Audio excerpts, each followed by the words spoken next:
Яшан Судыров атындағы Жетісу мемлекеттік университетінің магистратурасын бітірген соң еңбек жолын Жаркент қаласындағы нөмірі 19 кәсіпорын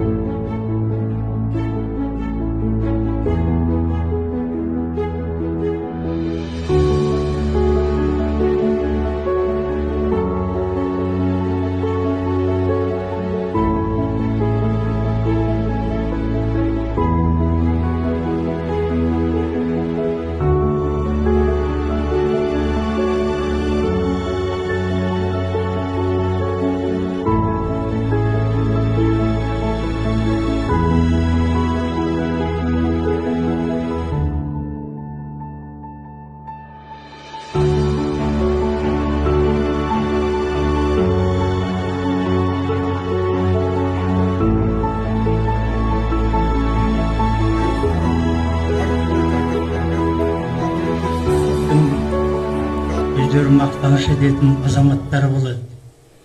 Жаңа Ерғазының өлеңін балалар оқыды. Ол өлеңде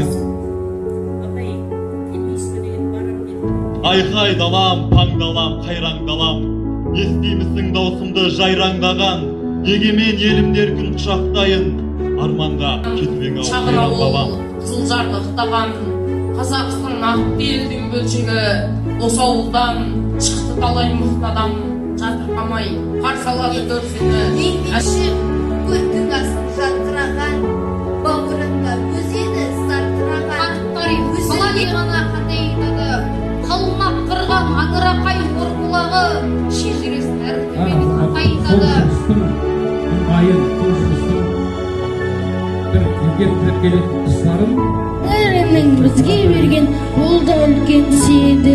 Бүгін қазақ мақтанар, дәнешер бұл туған жердің жазы елуге Ерғазы аға келіпсіз, мерейтойға бүгінгі құтты болсын дейміз. Туған жерім шалғай кетсе